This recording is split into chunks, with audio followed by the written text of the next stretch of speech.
Silence. Imaginez une ville au milieu du désert. Pas une ville d'or. Pas une ville d'armée. Une ville de livres. Des centaines de milliers. Des bibliothèques entières cachées dans des maisons de terre. Des manuscrits vieux de 600 ans. Et pendant que l'Europe médiévale luttait encore contre l'ignorance, pendant que certaines universités européennes commençaient à peine à émerger, une ville africaine possédait l'une des plus grandes concentrations de savoir au monde. Cette ville existe. Elle s'appelle Tombouctou. Mais son histoire est si incroyable que pendant des siècles, le reste du monde a cru que c'était une légende. Et pourtant, les caravanes traversaient des milliers de kilomètres de désert non pas pour chercher de l'or, mais pour acheter des livres. Parce que dans cette ville, les livres valaient plus que l'or. Et ce qui s'y passait allait transformer l'histoire intellectuelle de l'Afrique. Mais comment une ville au milieu du Sahara est-elle devenue l'un des plus grands centres de savoir du monde? Et pourquoi cette histoire a-t-elle été presque effacée? C'est ce que nous allons découvrir. Bienvenue sur Saga Africa, là où l'histoire de l'Afrique reprend la parole. Aujourd'hui, nous allons voyager dans l'une des villes les plus extraordinaires de l'histoire humaine. Une ville où les érudits débattaient de philosophie, d'astronomie et de droit. Une ville où des étudiants arrivaient de toute l'Afrique. Une ville où les manuscrits circulaient comme des trésors. Une ville où le savoir était une richesse. Cette ville, c'était Tombouctou.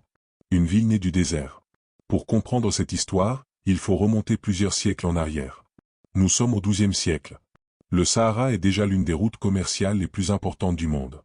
Des caravanes gigantesques traversent le désert. Parfois 1000 chameaux. Parfois plus. Elles transportent du sel, de l'or, des épices, des tissus, et surtout, des idées. Car ces routes ne transportent pas seulement des marchandises. Elles transportent le savoir. Au cœur de ces routes commerciales se trouve une petite halte. Une simple station pour les caravanes. Un point d'eau. Un campement. Son nom, Tombouctou. À cette époque, personne n'imagine encore ce que cette ville va devenir. Mais tout va changer avec la montée d'un empire puissant. Le Mali Empire. L'empire qui contrôlait l'or du monde. Au XIVe siècle, l'Afrique de l'Ouest abrite l'un des empires les plus riches de la planète. Le Mali. Un empire immense. Des milliers de kilomètres de territoire. Des villes prospères. Des mines d'or gigantesques.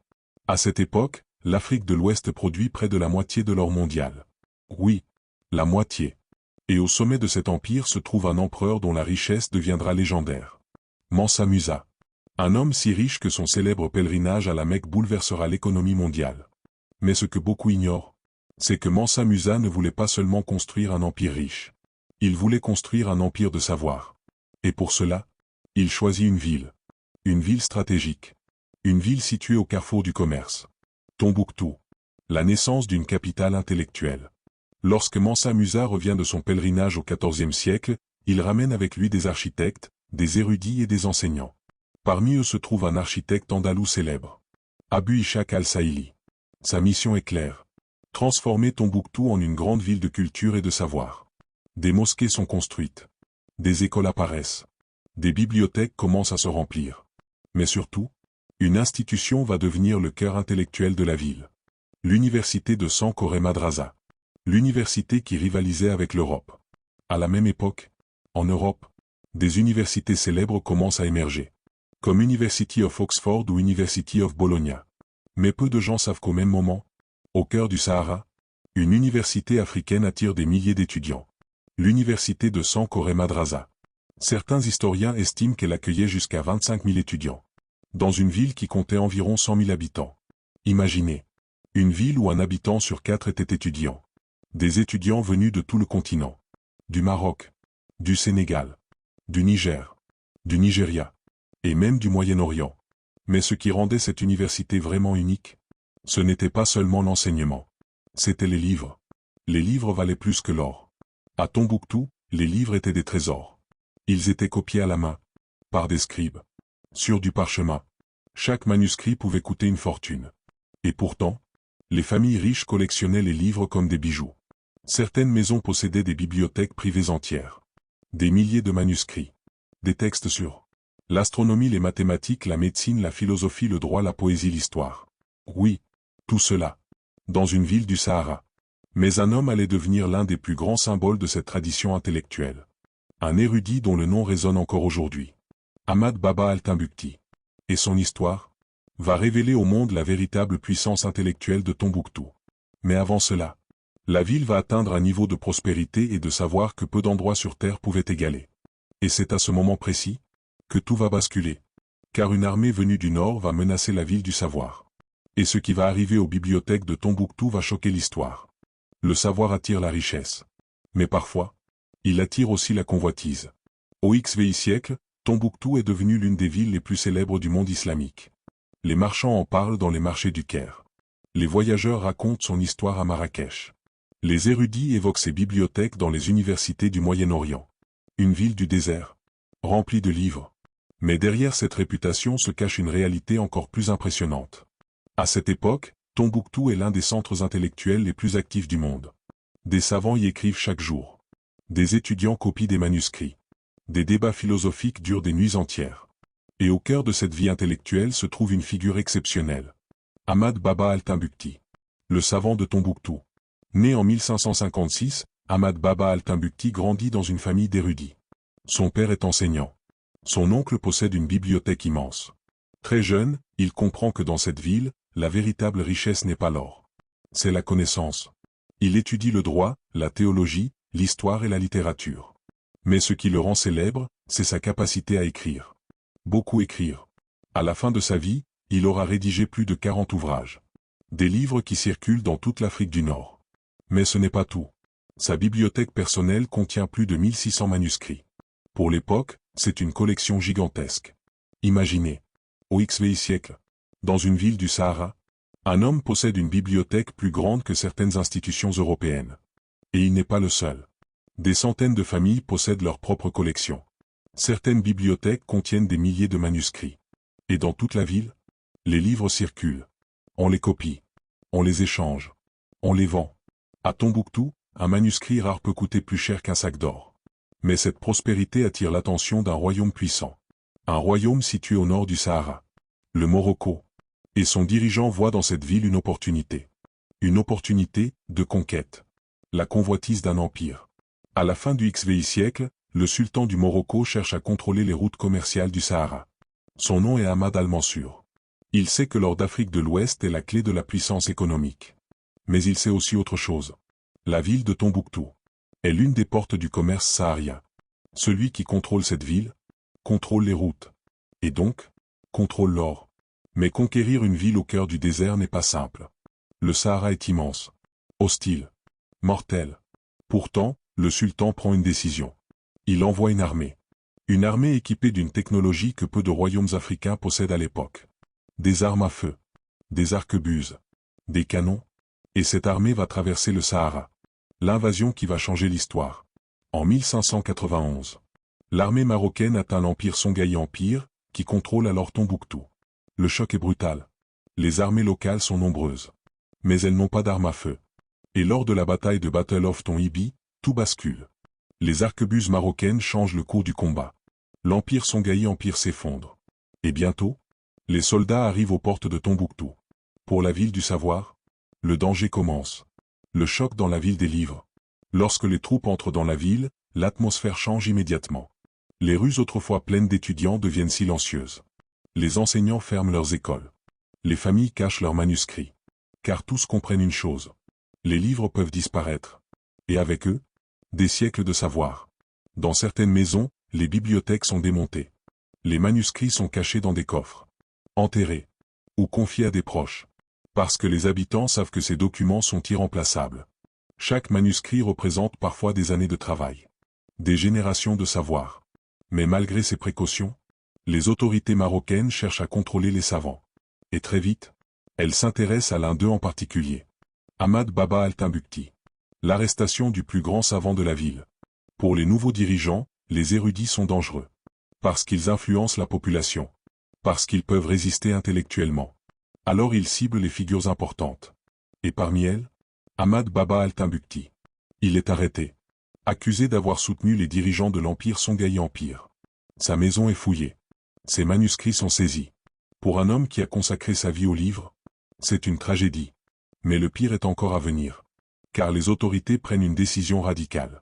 Le savant doit être exilé. L'exil du savant. En 1594, Ahmad Baba al-Timbukti est forcé de quitter sa ville. Il est emmené au Morocco, à Marrakech, Pour un homme qui n'a jamais quitté la région, le voyage est brutal. Mais même en exil, il continue à écrire. Il enseigne. Il produit de nouveaux manuscrits. Et peu à peu, sa réputation dépasse les frontières. Les savants marocains découvrent son génie. Ils comprennent que cet homme venu du Sahara est l'un des plus grands intellectuels de son époque. Et paradoxalement, son exil va rendre Tombouctou encore plus célèbre. Parce que partout où il enseigne, on pose la même question. D'où vient ce savant? Et la réponse surprend toujours. D'une ville africaine, remplie de livres. Le déclin de la grande ville du savoir. Mais pendant que Ahmad Baba al-Timbukti enseigne à Marrakech, sa ville change. Les routes commerciales se déplacent. Les conflits fragilisent la région. Les universités perdent leurs étudiants. Les bibliothèques deviennent plus silencieuses. Petit à petit, l'âge d'or de Tombouctou commence à s'éteindre. Mais quelque chose d'extraordinaire va se produire. Les habitants refusent de laisser disparaître leur héritage. Alors ils prennent une décision. Une décision qui va sauver l'histoire. Ils vont cacher les livres. Des milliers. Des dizaines de milliers. Peut-être des centaines de milliers. Dans des coffres. Dans des maisons. Dans des murs. Et pendant des siècles, ces manuscrits vont rester cachés. Attendant d'être redécouverts. Mais personne n'imagine encore qu'un jour, le monde entier découvrira leur existence. Et que ces livres vont prouver quelque chose d'extraordinaire. L'Afrique possédait l'une des traditions intellectuelles les plus riches de l'histoire. Mais cette révélation arrivera plusieurs siècles plus tard. Et elle va surprendre la planète entière. Car les bibliothèques de Tombouctou n'ont pas disparu. Elles ont simplement été cachées. Pendant des siècles, le monde a oublié. Les voyageurs européens parlaient parfois d'une ville mystérieuse dans le Sahara. Une ville riche. Une ville savante. Mais beaucoup pensaient que ces récits étaient exagérés. Une légende. Une illusion du désert. Et pourtant, dans les maisons en terre de Tombouctou, des coffres restaient fermés. Des coffres remplis de manuscrits. Des textes anciens. Des savoirs accumulés pendant des générations.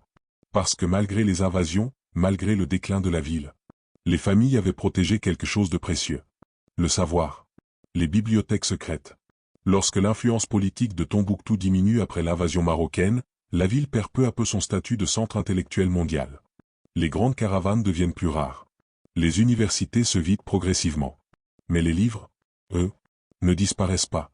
Ils changent simplement de place. Au lieu d'être dans des écoles publiques ou dans les grandes mosquées, les manuscrits entrent dans les maisons privées. Les familles savantes deviennent les gardiennes du savoir. Certaines lignées conservent leur bibliothèque pendant des générations. Parfois pendant 400 ou 500 ans. Imaginez. Des manuscrits copiés au XIVe siècle. Transmis de père en fils. Protégés contre la poussière du désert. Contre l'humidité. Contre les guerres. Contre le temps. Dans certaines maisons de Tombouctou, les bibliothèques familiales contiennent plus de 5000 manuscrits. Et ces manuscrits racontent une histoire que peu de gens connaissent. Les sujets étudiés à Tombouctou. Pendant longtemps, certains ont imaginé que les écoles africaines de cette époque enseignaient seulement la religion. Mais les manuscrits de Tombouctou racontent une réalité bien différente. On y trouve des textes sur l'astronomie, les mathématiques, la médecine, la géographie, le droit, la philosophie, l'économie, la poésie et même la diplomatie. Certains manuscrits décrivent les mouvements des étoiles. D'autres analysent des questions juridiques complexes. Certains textes parlent du commerce transsaharien. D'autres explorent la logique et la pensée critique. Dans certains documents, les savants discutent de sujets philosophiques que l'on retrouve aussi dans les universités européennes de la même époque. Mais ces débats se déroulaient ici. Dans une ville du Sahara. Dans Tombouctou. Une tradition intellectuelle africaine. Les chercheurs modernes ont découvert quelque chose d'extraordinaire dans ces manuscrits. Beaucoup d'entre eux ne sont pas seulement des copies de textes étrangers. Ils sont des œuvres originales écrites par des savants africains. Des penseurs qui analysaient leur société. Qui discutaient de politique. Qui réfléchissaient à la justice. Parmi ces auteurs figure bien sûr Ahmad Baba al-Timbukti. Mais il y en a beaucoup d'autres. Des centaines. Peut-être des milliers. Et chacun d'eux a contribué à une tradition intellectuelle africaine qui reste encore aujourd'hui largement méconnue. Parce que pendant longtemps, le monde pensait que l'Afrique n'avait pas produit de grandes traditions écrites. Les manuscrits de Tombouctou prouvent le contraire. La redécouverte. Pendant des siècles, ces manuscrits sont restés cachés. Mais au XX siècle, des chercheurs commencent à entendre parler de ces bibliothèques secrètes. Certains habitants parlent de documents anciens. De textes hérités de leurs ancêtres. Peu à peu, des historiens découvrent l'ampleur de cette collection. Des dizaines de milliers. Puis des centaines de milliers de manuscrits. Aujourd'hui, Certains experts estiment que la région de Tombouctou pourrait contenir plus de 700 000 manuscrits historiques. C'est l'une des plus grandes archives manuscrites d'Afrique. Et soudain, le monde réalise quelque chose d'incroyable. Pendant que certaines régions d'Europe sortaient à peine du Moyen Âge, une ville africaine possédait déjà une tradition universitaire avancée. La comparaison qui surprend le monde. Au XIVe et au XVe siècle, certaines des universités les plus célèbres d'Europe se développent, comme University of Oxford ou University of Bologna. Mais pendant ce temps, dans Tombouctou, des milliers d'étudiants participaient déjà à des cercles d'enseignement avancés. Les cours ne se déroulaient pas dans des amphithéâtres modernes. Ils avaient lieu dans des cours intérieurs, dans les mosquées, ou dans les maisons des enseignants. Les étudiants lisaient des manuscrits, posaient des questions, débattaient, et lorsqu'ils terminaient leurs études, ils recevaient une autorisation d'enseigner. Une sorte de diplôme. Cette tradition académique faisait de la ville un centre intellectuel reconnu dans tout le monde islamique. Mais malgré cette richesse intellectuelle, l'histoire de Tombouctou allait presque disparaître de la mémoire mondiale. Pourquoi cette histoire a été oubliée? Au VIe siècle, lorsque les explorateurs européens commencent à s'intéresser à l'Afrique de l'Ouest, beaucoup arrivent avec des idées préconçues. Certains pensent que les grandes civilisations écrites n'existent pas en Afrique subsaharienne. Mais lorsqu'ils arrivent à Tombouctou, ils découvrent une ville différente de ce qu'ils imaginaient. Pas une cité d'or mythique. Une ville plus modeste. Fatiguée par les siècles. Mais ce qu'ils ne voient pas immédiatement, ce sont les bibliothèques cachées. Les manuscrits restent dans les maisons, protégés par les familles. Et pendant longtemps, le monde ignore leur existence. Jusqu'au moment où les chercheurs commencent à les étudier sérieusement. Et là, une révélation apparaît. Les manuscrits racontent une autre histoire de l'Afrique. Une histoire de savoir, de débat, de science. Mais au XVIe siècle, ce trésor va de nouveau être menacé. Car un nouveau danger apparaît dans la région. Un danger qui pourrait détruire ces manuscrits pour toujours. Et ce qui va se passer ensuite ressemble à un véritable film historique. Des milliers de manuscrits vont être sauvés en secret. Transportés dans des caisses. Cachés. Déplacés à travers le désert. Parce que les habitants de Tombouctou refusent de laisser disparaître leur héritage. Parce que la ville remplie de livres n'a pas seulement existé. Elle existe encore. Pendant plus de 5 siècles, les manuscrits de Tombouctou ont survécu au temps, aux invasions, aux tempêtes de sable, aux guerres. Des générations de familles les ont protégés. Comme des trésors. Comme une mémoire vivante. Mais au début du XVIe siècle, un nouveau danger apparaît. Un danger capable de détruire en quelques heures ce que des siècles avaient protégé. Une nouvelle menace. En 2012, la région du nord du Mali entre dans une période de crise. Des groupes armés prennent le contrôle de plusieurs villes. Parmi elles, Tombouctou. Le monde entier s'inquiète. Parce que la ville n'est pas seulement un symbole historique. Elle abrite aussi des milliers de manuscrits anciens. Certains datent du XIIIe siècle. D'autres du XIVe. D'autres encore du XVI siècle. Des textes uniques. Irremplaçables. Mais lorsque les nouveaux groupes arrivent, une peur s'installe. Et si ces manuscrits étaient détruits? Et si la mémoire de cette ville disparaissait pour toujours? Pour les habitants, cette idée est insupportable. Alors ils prennent une décision. Une décision courageuse.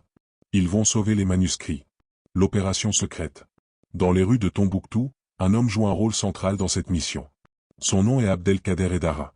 Depuis des années, il travaille à préserver les bibliothèques familiales de la ville. Il connaît leurs valeurs. Il sait que ces manuscrits racontent une histoire que le monde doit connaître. Mais lorsque la crise commence, il comprend quelque chose. S'il reste ici, il pourrait disparaître. Alors il organise une opération incroyable. Une opération secrète. Pendant la nuit, les manuscrits sont placés dans des caisses en métal. Discrètement. Sans attirer l'attention. Puis ils sont transportés hors de la ville. Certains quittent Tombouctou en voiture. D'autres en bateau sur le fleuve Niger. D'autres encore dans des charrettes. Des familles entières participent à l'opération. Personne ne parle. Personne ne trahit le secret. Parce que tous savent que ces livres représentent l'histoire de leur civilisation. Des centaines de milliers de manuscrits sauvés. Pendant des mois, les manuscrits quittent la ville. Coffre après coffre. Boîte après boîte. Le voyage est dangereux. Les routes sont surveillées. Mais les habitants continuent. Encore, et encore, et encore. À la fin de l'opération, le résultat est incroyable. Plus de 350 000 manuscrits ont été sauvés. Des textes vieux de plusieurs siècles. Transportés discrètement. Protégés par des citoyens ordinaires. Cette opération devient l'une des plus grandes missions de sauvegarde culturelle de l'histoire moderne. Et soudain, Le monde entier découvre l'existence de ces manuscrits. Ce que ces manuscrits racontent. Lorsque les chercheurs commencent à étudier ces documents, ils réalisent leur importance. Les manuscrits de Tombouctou contiennent une richesse incroyable. Ils parlent de commerce international, de diplomatie entre royaumes africains, d'astronomie, de médecine. Certains textes décrivent des traitements médicaux. D'autres analysent des questions juridiques complexes. Certains discutent de philosophie. Et beaucoup montrent une chose très claire. L'Afrique possédait une tradition intellectuelle profonde et sophistiquée. Une tradition qui existait bien avant la colonisation. Une tradition souvent ignorée dans les récits historiques mondiaux. Mais grâce à ces manuscrits, cette histoire réapparaît. Une fierté retrouvée. Pour beaucoup d'Africains et de membres de la diaspora, la redécouverte des manuscrits de Tombouctou est un moment important. Parce qu'elle rappelle une vérité simple. L'Afrique n'a pas seulement été un continent de ressources. Elle a aussi été un continent de savoir. Un continent d'universités. Un continent de philosophes. Un continent d'écrivains.